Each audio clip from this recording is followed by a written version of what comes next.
L'informatique, ça progresse vite, vous pouvez le constater, maintenant on a des processeurs avec 12-24 cœurs, des machines de guerre. Malheureusement ça génère pas mal de déchets, comme cet ordinateur par exemple. Bon, celui-là je le jette pas, hein, je le garde bien sûr, parce qu'il me sert encore. Mais c'est pas le cas de tout le monde, et notamment beaucoup d'ordinateurs portables sont jetés chaque année, puisqu'ils ne durent en moyenne que 2 ans. Alors ce qu'on va faire dans cette vidéo, on va voir comment recycler un écran d'ordinateur portable en écran moniteur de bureau. C'est presque un peu kikou, hein, comme... Ouais, je sais pas. Bonjour et bienvenue pour une nouvelle vidéo. Alors ça faisait un petit moment que j'en avais pas fait, si on accepte la vidéo sur l'orgue de Hammond. Effectivement, pendant ces derniers mois, en fait, j'étais occupé à mener à bien un projet qui concentrait un peu toute mon attention. Alors ce projet, il est en rapport avec l'informatique, effectivement. Comme vous pouvez le constater, on jette maintenant de plus en plus d'ordis qui ont encore parfois des composants en parfait état de marche, notamment dans les ordis portables, l'écran de l'ordinateur très souvent encore en bon état de marche. Donc comme récemment j'ai dû changer d'ordinateur portable parce que malheureusement tous les composants ne sont pas infaillibles et d'autres avaient cassé, et du coup je me suis dit tiens, qu'est-ce que je vais faire de son écran? Alors en fait c'était pas il y a si peu de temps que ça, puisque c'était il y a 1 an, donc j'ai gardé l'écran pendant 1 an à peu près sans savoir quoi en faire, et puis finalement je me suis décidé à le transformer en écran LCD de bureau. Alors je vais vous montrer ça aujourd'hui dans cette vidéo, comment est-ce que je m'y suis pris. Alors avant de vous montrer bien sûr cet écran, parce que je sais que vous êtes évidemment impatient de voir à quoi ça ressemble, je vais peut-être vous expliquer un petit peu qu'est-ce qu'on va faire, et vous donner un petit aperçu des quelques mois de bricolage que ça m'a pris. Alors voilà, donc le concept en fait c'est tout simplement d'enfermer la dalle LCD dans une boîte en fait qui va constituer en fait notre écran, et de lui mettre une connectique en fait adaptée pour pouvoir la raccorder à une carte graphique de bureau. Alors on commence à voir ça tout de suite. En fait on va construire une structure simplement pour envelopper la dalle. Voilà, parce que bon, devant c'est assez beau, mais derrière c'est un petit peu moche quoi, voilà, ça fait un peu comme ça. Voilà, donc bon, pour ça on a donc du médium 6 mm. On va le découper voilà, pour faire le derrière donc, et aussi une partie du pied. Pour encadrer, c'est le cas de le dire, la dalle, je sais pas trop où la montre, enfin si on peut la... On peut pas tout foutre en l'air, voilà, donc une cornière en sapin, c'est du sapin je crois, enfin c'est du bois quoi, voilà. Une cornière en bois qui va faire le tour en fait, et qu'on va venir positionner précisément ici, donc j'ai fait les mesures et tout pour que ça rentre pile poil. Et puis et pareil, je suis désolé, il faut un peu plus de 2 mètres, donc c'est pas très pratique à manœuvrer. Voilà, du tasseau en bois aussi qui va nous servir à faire une partie du pied, et éventuellement on pourra tailler dedans des petites cales pour caler l'écran, parce que comme je vais découper un petit peu plus que ce qu'il faut dans le médium, et du coup ça va dépasser légèrement, et donc il faudra mettre des cales pour que ce soit bien calé, mais ça on ajustera précisément à la lime à la fin. Et puis pour finir la structure, on a des... Voilà, des espèces de petits bidules, voilà, je sais pas comment on appelle ça. Je sais pas. Bref, voilà, donc des petits... voilà, qu'on va visser et qui vont servir à rigidifier la structure. Donc on va y aller. Voilà, et c'est parti.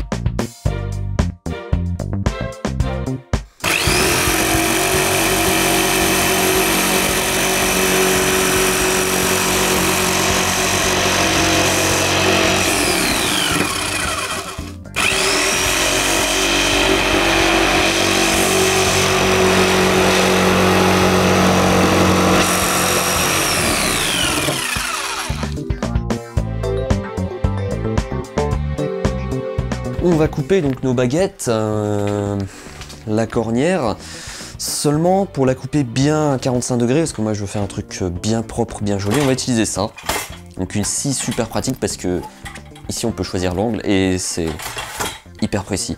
Donc comme ça je suis sûr d'avoir une mesure bien précise, et je vais pouvoir couper ma cornière. Ce sera mieux que de faire ça à la scie sauteuse ou à l'arrache avec une scie à bois. Enfin bref, voilà.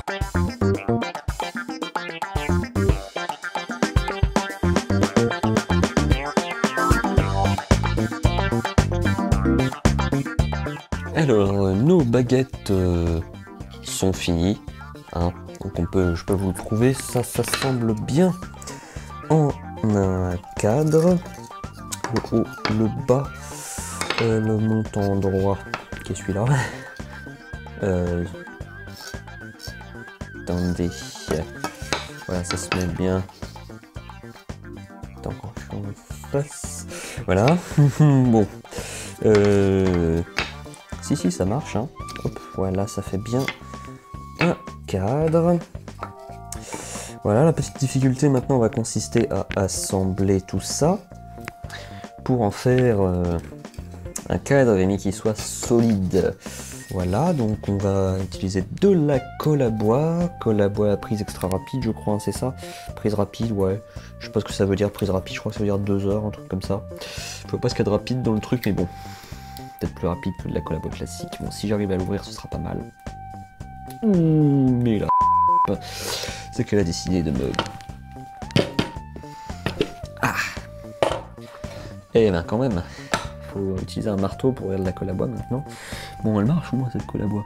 Ouais, c'est bon, on a les liquides.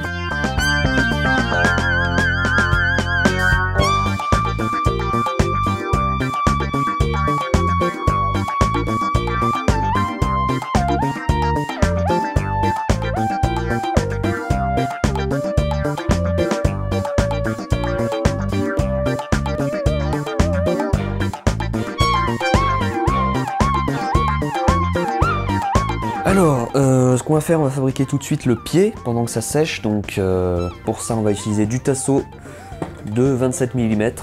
Bah, j'ai choisi la taille un peu au pif, hein, parce que ça me plaisait comme taille. Voilà. Alors on va faire ce qui, en fait, le schéma qui s'affiche actuellement à l'écran. L'idée donc, c'est de faire un angle de 25 degrés avec l'horizontale, donc super calcul qui s'affiche également maintenant à l'écran, calcul de 6e, donc la somme des angles dans un triangle ça fait 180 degrés, donc on doit couper à 65 degrés. Donc attention, c'est parti. On va faire donc 2 découpes, enfin il y a 2 ou 3 découpes à faire, donc on va faire ces petites découpes. Hop. Alors, par contre c'est pas évident parce qu'il y a tout le reste de la masse du tasseau qui pèse, et je vous assure ça pèse lourd. L'idée ça va être d'appuyer comme ça. Ça sent bon, en plus c'est du sapin, donc ça sent vachement bon.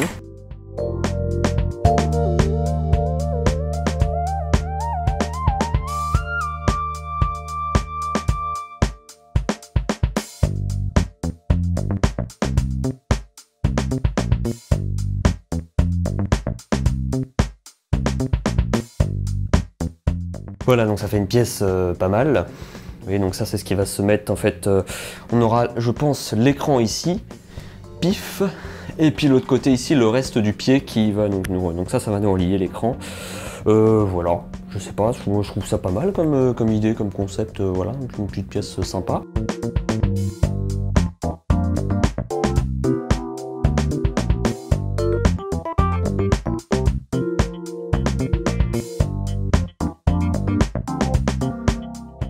On se retrouve donc le lendemain, après quelques déboires et quelques pièces qui ont dû être faites, notamment l'arrière, quelques erreurs de dimensionnement, bon, c'est pas hyper grave. Donc voilà, donc ça avance bien, ça commence à prendre un peu une forme plutôt sympa. Voilà, je sais pas si vous voyez un peu le concept. Donc derrière, vous voyez, après avoir fait le cadre et après l'avoir peint, j'ai rajouté quelques cales pour tenir l'écran derrière, histoire qu'il bouge pas. Plus une cale derrière en épaisseur pour éviter qu'on puisse l'enfoncer. Avec bien sûr un trou ici, on ne voit plus, un trou ici pour faire sortir le câble LVDS, et ici une encoche pour caser ceci, ce circuit qui, d'ailleurs si jamais un jour vous démontez un écran et que vous voulez faire la même chose, ne jetez surtout pas ce circuit, parce que bon, ce circuit est en fait le circuit qui permet de générer la haute tension pour les tubes fluo qui après éclairent l'écran LCD par derrière. Donc si vous retirez ça, vous n'avez plus de lumière sur votre écran. Moi je dis ça, je dis rien, mais c'est un petit peu embêtant quand même. Donc il vaut mieux le garder, donc je vais tailler une petite place ici, bon on s'en fiche, c'est un peu moche, mais bon ça se verra pas, puisque ça va être fermé comme ça. Voilà, d'ailleurs au passage le pied, donc voilà, donc ça voilà, c'est pas mal. Par contre ça je l'ai clairement pas super bossé, je reverrai peut-être autre chose, je changerai peut-être après, j'en sais rien. Pour ce qui est du cadre, la colle à bois ça tient très bien, il n'y a pas de souci, hein, donc voilà, j'avais dit je mets pas de petits clous parce que ça fait éclater le médium. On va effectivement, je mettrai de la colle à bois tout le long du tour pour le coller ici, voilà, donc Voilà, qu'est-ce que je peux dire de plus comme erreur à éviter? Si, le truc tout bête tout simplement de fermer ça, de coller, puis de se dire « Oh mince, j'ai oublié de visser dans le pied ».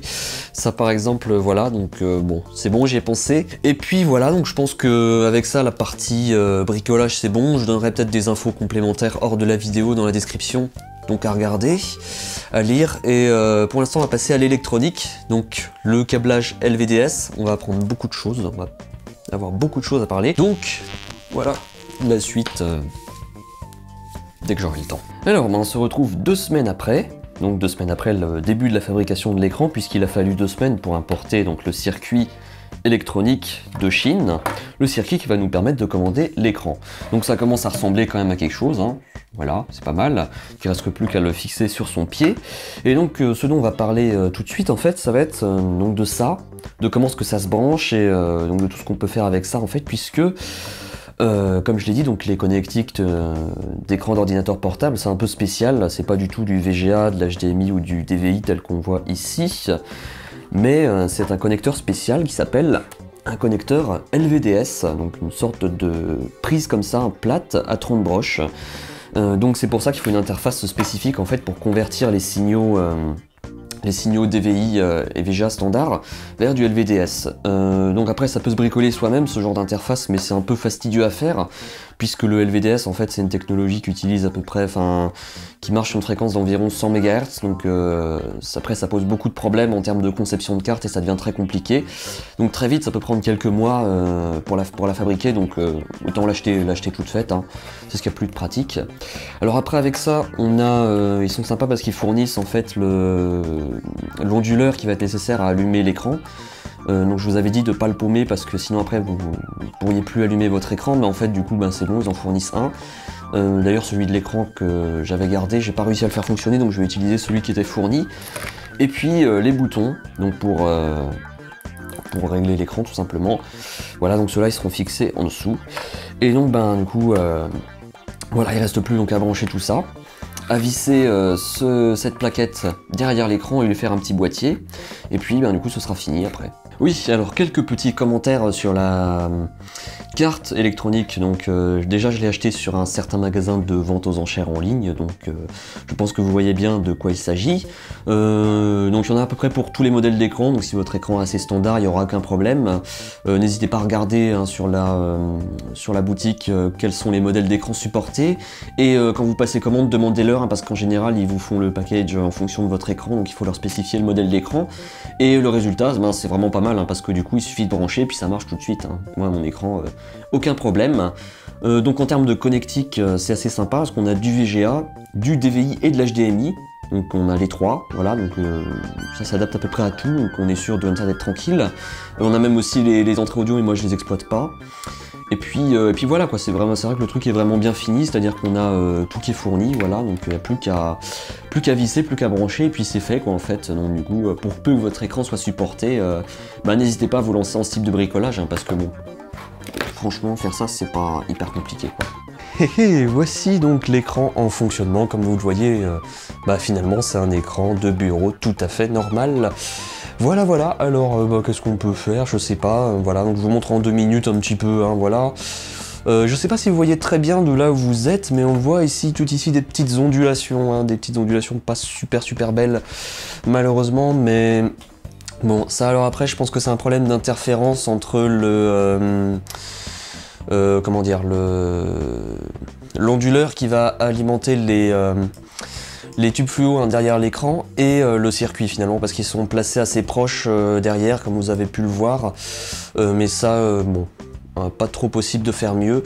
Voilà, donc on a un écran de 1280 par 800, bon c'est pas du Full HD mais c'était la résolution native finalement de l'écran, à 60 Hz, tout à fait normal, voilà, donc un écran, c'est pas du tout du 18 pouces, hein, je sais pas pourquoi il me marque ça, c'est du 15 pouces, 6, je sais pas pourquoi.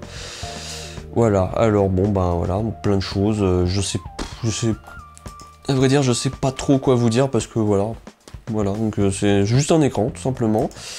Et puis, voilà quoi, que dire de plus, c'est bien pratique d'avoir en double écran ça, plus l'autre. Voilà, donc ça, plus l'autre aussi. Puis voilà, donc vous voyez une image par exemple. Voilà.